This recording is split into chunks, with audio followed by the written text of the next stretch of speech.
Hello everybody, welcome back to Inside Look. It's been a while since I've played a competitive round of disc golf, so I'm excited to get back on the Disc Golf Pro Tour here in Emporia, Kansas. We are playing 3 rounds at the Emporia Country Club, and this is a pretty long and open course, and depending on the wind, it can get a little bit crazy. So hole 1 is a par 5, it's 999 feet. There is OB on both sides, but really I'm not thinking about the OB on the left at all. I'm mostly just thinking about the OB on the right and the bushes. So my thoughts off the tee are just to get it as far down as possible. And I'm going with a medium stability driver so that it doesn't get too much hyzer, but it is also not going to flip in the infamous Kansas winds. The real difficulty comes in on the third shot. You'll see this Disc Golf Pro Tour wall on the left and the kind of sloping greens. So those are my real thoughts, are just get it as far as I can until I get down to the green.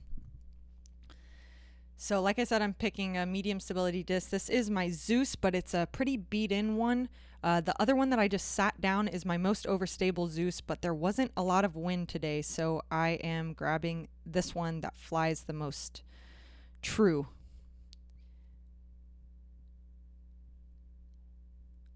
I'm throwing it on a hyzer release so that it flips up to flat. I really don't want to come anywhere near those bushes on the right. It just really hinders your second shot. So here I was between a Zeus and an Undertaker. I ended up going with the Undertaker just because I know I'm not going to throw it too hard or too far. I know that I'm going to be a little short of the basket, but I'm okay with that. It is a par 5. So I leave myself with about a 100-foot approach, and the low branches make me grab my zone and go sidearm. And this was just a little bit too close to the basket. I meant to aim it a little bit more left, so I'm going to find myself about 25 feet right of the basket and underneath these bushes. I have to drop to a knee and kind of give it a little bit of a nose up, and unfortunately do not hit it. It just comes out a tiny bit left and does not stick, so I'll have to settle with a par on hole 1. Not super excited about the par, especially after 2 good shots, but I know that it's nothing bad and I can move on to hole 2 and try to get a birdie here. This one's 576 feet, par 4. Again, lots of OB. You're going to see this as a common theme here at the country club. It's on an old ball golf course, so all the greens and bunkers are OB. So you can see the white flags on the left side. That's the OB to be worried about. The OB on the right is extended this year. It's not until that big brick wall, so that's not really in play. What I'm thinking off the tee is basically don't hit the bush on the right and just stay in bounds. So Katrina's gonna go first, and I'm gonna be able to see what the wind read is, and it doesn't really affect her disc too much. So I know that I can just throw my normal shot with my same Zeus on this one.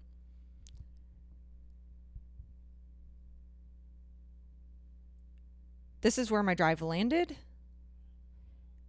I'm quite a ways up there, so I'm able to throw my fierce as an approach and get inside the circle for a birdie putt. That branch at the end of the second shot is definitely the main factor that you have to consider. It makes you either go really low or sidearm around it, and luckily with the fierce I feel very confident just knowing how glidey it is that it'll go under that branch and continue to fly. Hole 3 is 489 feet. It's a par 4.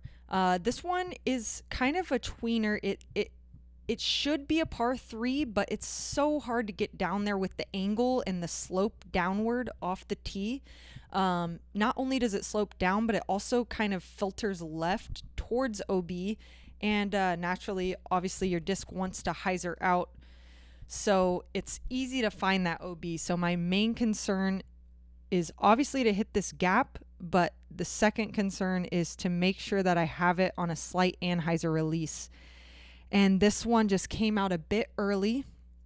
I didn't actually even hit the gap that I was intending on hitting, but luckily I did have that anhyzer angle that I was just talking about, so I did stay safe just barely on the left and wound up with this look for a eagle. Not too often you get an eagle look, so I definitely ran it, and the wind just left it a little bit too high, and I left myself with a tester, about a 25-footer, looking back at it, and could not convert. This one I was very disappointed with myself. I got a little too aggressive on that putt. I should have just taken the easy par or the easy birdie, but you know, sometimes you let it get the best of you, just those opportunities. So I will be settling for a 4 on this one and moving into hole 4, which is one of my favorite holes on the course. It's a really, really good par 3.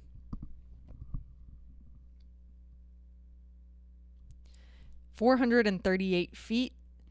And this one has OB, but not until you get almost to circle 2. So you're going to fly over this old golf fairway, which is not OB, and then this ditch.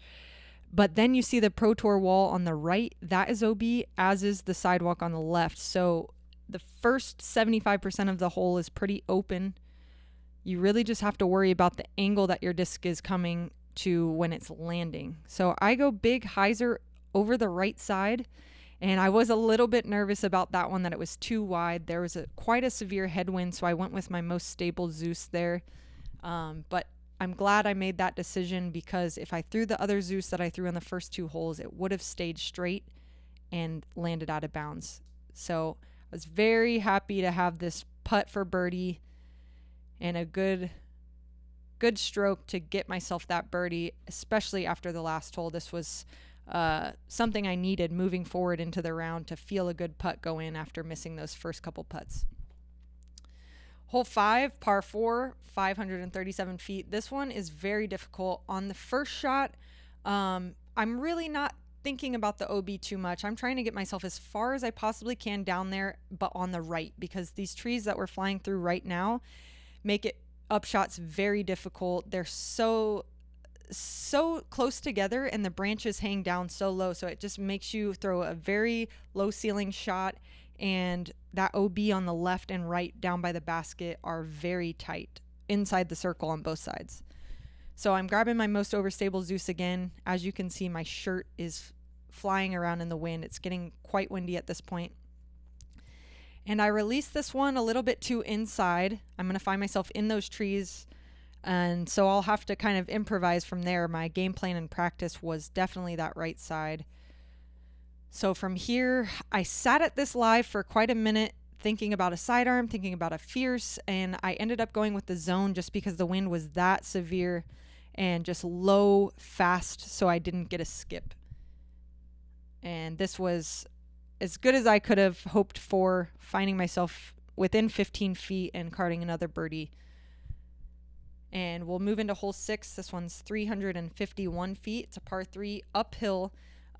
This one plays pretty difficult because you want to throw it over this sand trap. If you don't get enough height on the disc, you're going to land in the sand trap. But if you overcompensate and throw it too high, you're going to potentially find that OB just past the basket. That OB is only about 25 feet deep of the basket. So my thought on this one is to go wide, and that was just the wrong disc. I really liked the width that I threw that one on, but that was my straighter Zeus, and so it just kind of turned a little bit. Nothing bad, of course, but it's just a little bit far to consider running this putt. So I lay it up underneath, and I'm thinking, okay, tomorrow, same line, more stable disc. That line that I took flies over OB for the least amount of time. So I really was happy with that decision, and try not to let the disc decision get to me.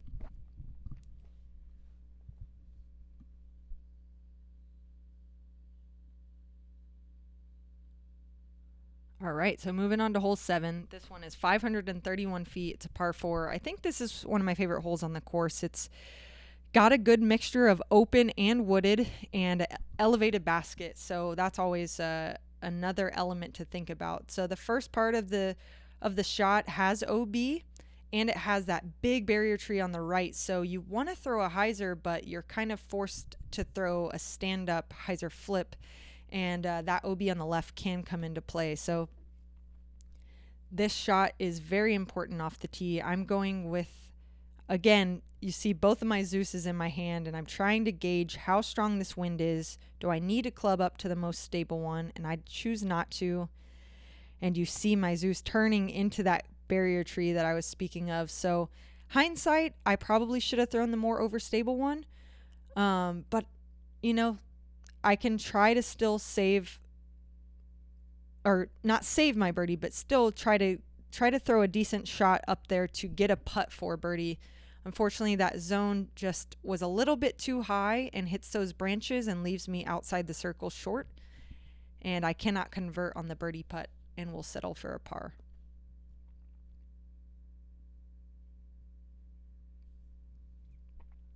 Hole 8, 918 feet, par 5. This is, in my mind, and I think a lot of people's mind, the most daunting tee shot. The OB is so close on both sides of where the landing zone is. I would say the landing zone is just short of the shadow that you're seeing.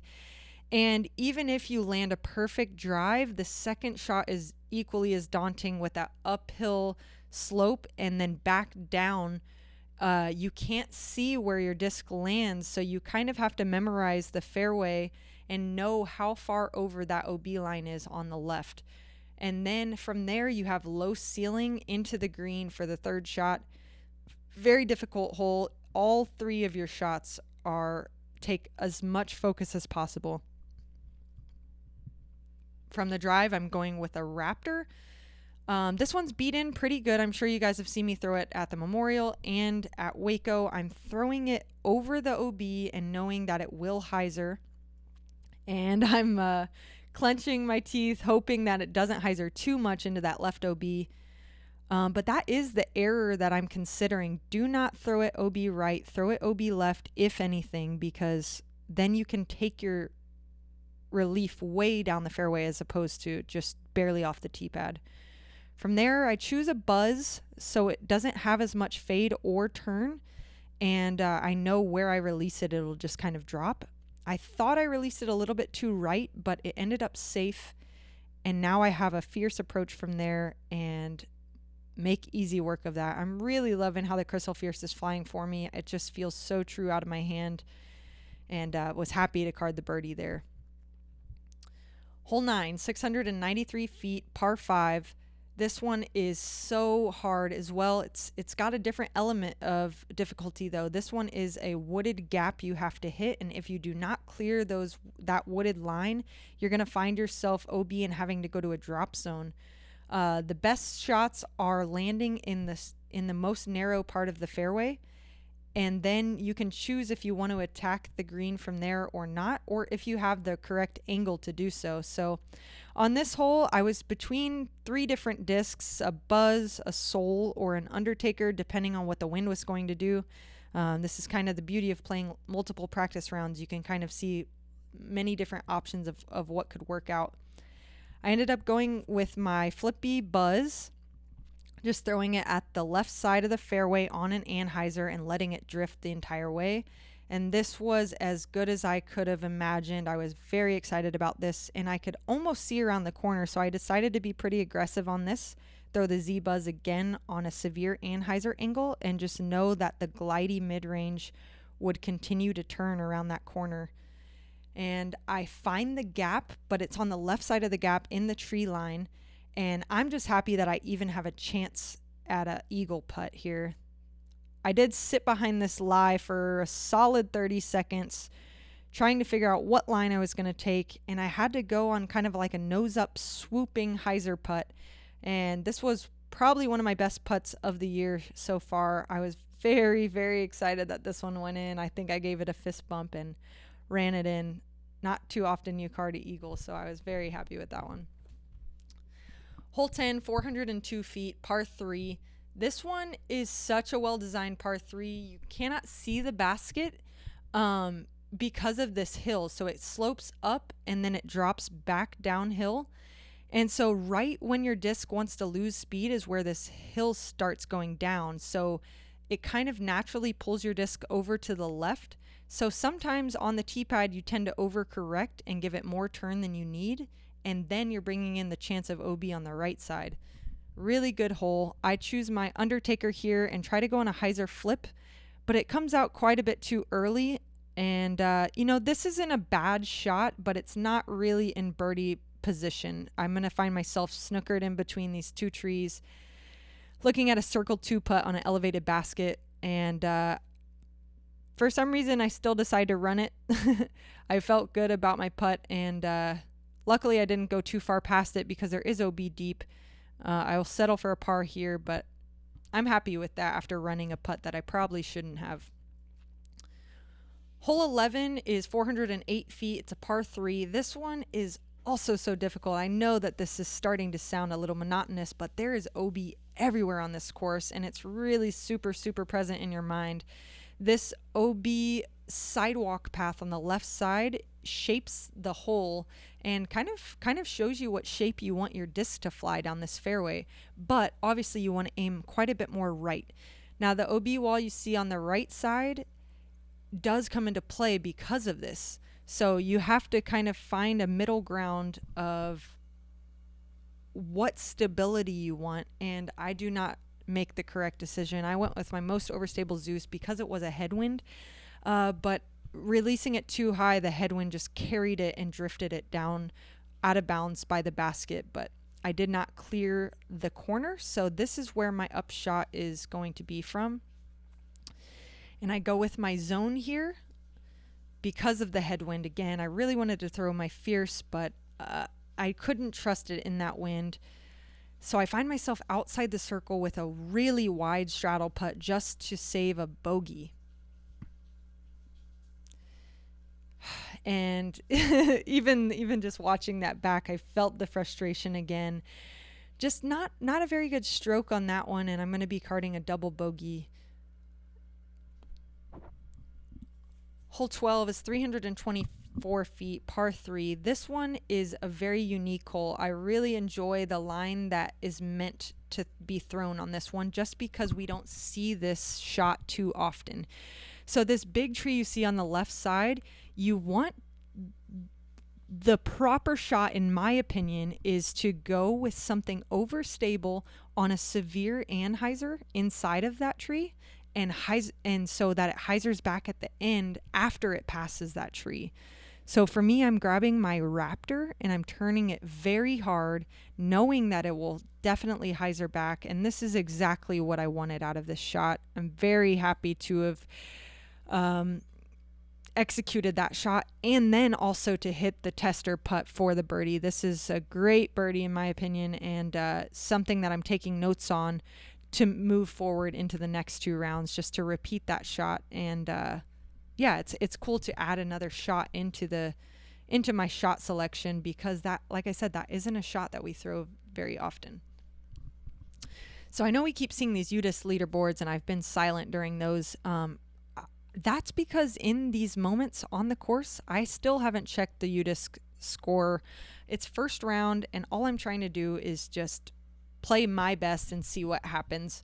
I am a huge proponent of checking the scores. I think it's important to know where you're at, but on round 1, all you need to do is kind of stick with your game plan. So hole 13 is 336 feet. It's a par 3. They actually made this one shorter compared to last year. So this is a new hole that I had to learn. I'm going with my Raptor here again and throwing it pretty flat and hard, knowing that it will hyzer out at the end of its flight. And that's about the distance that I throw the Raptor anyway. So this is a really good hole for me with that disc. And I find myself just about 20 feet deep at the basket looking at a birdie putt. And I was happy to convert on that one as well. It's going to move me up to 6 under par. And I know that I'm under par, but I don't know to what extent and how that's going to sit me. I do believe at this point in the round is when I checked the scores and saw that my good friend Missy Gannon was also playing pretty well, and that we were potentially going to be playing together if we could both hold on. So hole 14 is 600 feet, par 4. This one, it really truly depends on what the wind is doing for what my game plan is going to be. And again, this is something I want to stress to you guys. When you're playing practice rounds, look at all the gaps. It doesn't matter which one you feel is best for you. Practice all of them because you never know what situation could come up in a tournament. So in this moment, I decided to go with the Anheuser, the wide Anheuser shot, and I just pulled it a little too inside, fearing that OB on the left, and I hit an early tree.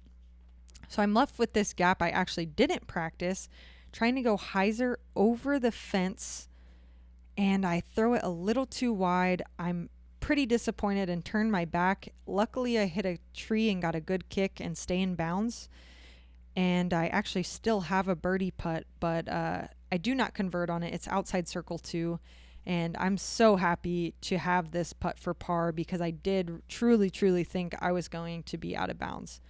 But yeah, I think that on the right side, there was a really good gap that I am considering for round 2, depending on what the wind's doing. Hole 15 is 360 feet. It's a par 3, and it does play as an island. If you do land out of bounds, you have to go to a drop zone, which is still about a 250-foot shot. So this one's very important tee shot to land in bounds. I'm throwing my Raptor again, just trying to replicate the same shot I threw 2 holes ago. About a 340-foot shot that's going to hyzer at the end. This one came out with a little bit too much hyzer. I wanted it to be a little bit flatter, but I still get a little bit of a push because of that wind and find myself closer than I actually thought that I would.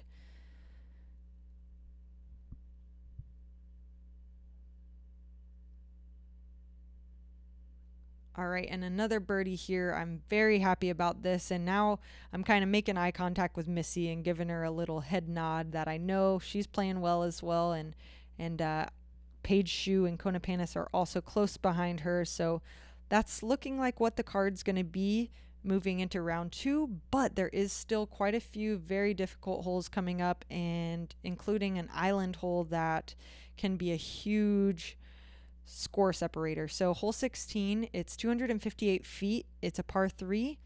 Definitely reachable, but again, depending on this wind here in Emporia, it determines if you're going to go for it, and if so, what disc you're going to throw. This one is now closer to the OB on the front side, and they added a wall on the back, so you can actually be more aggressive. And I think this is such a good change, especially because we are on CBS Sports for the first time ever this year, and you're going to see a lot more people going for it. The wind was up high, so I changed my game plan. Instead of throwing my fierce at it, I threw my zone. And to be honest with you guys, I did not really practice with the zone. I really thought this is a perfect hole for my Crystal Fierce, but the headwind made me choose the zone, and the lack of practice with that zone made me throw it a little bit too wide and hit that branch. So I had to go to the drop zone and take a bogey there. Hole 17 is 774 feet. It's a par 5. This is such a cool tee shot, and really, you see a lot of the players' creativity come into play on this one. I personally like to take it to the right side of the fairway because then it makes your second shot over this old ball golf green a little bit shorter, and you can try to get the eagle. There is OB on the left side pretty close off the tee the whole way down, and the OB is on the right side as well, and there's a Mando, and that's where the trees are, so the low ceiling does come into play. But like I said, I like that over the green play. Unfortunately, did not turn this one enough, and it hyzers out, and I find the OB on the left side, so I need to get this one close, and I could actually still save a birdie even though I'm going out of bounds here, because this is a par 5 this year. So I'm grabbing my Undertaker and going through the straight gap, looking for that one to get down. I thought it was a little bit hot, and it does. I find myself inside the circle with a birdie look.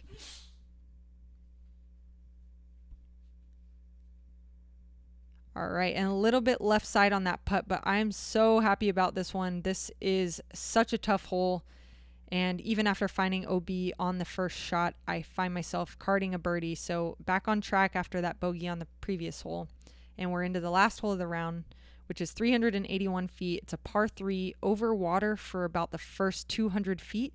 And then you're covering ground, but it's sloping downhill from left to right towards the pond on the right. So if you do turn this one over or you throw it too low, you are absolutely in danger. So I'm grabbing my most overstable Zeus, trying to go wide of the basket and just land safe. I don't really want to jeopardize any strokes at this point. I would like to go into the second round with a comfortable lead. This one I didn't quite get as wide as I wanted, so I'm outside the circle and just don't even really think about running this one on the first round. So I'll tap in a par and I will card a 7 under par for the first round at the DD Open. First round back after a long hiatus, and I feel really good about this one and I cannot wait for the second round. Huge thanks to GKPro for bringing me this footage, and thank you so much to my Patreons for making this possible.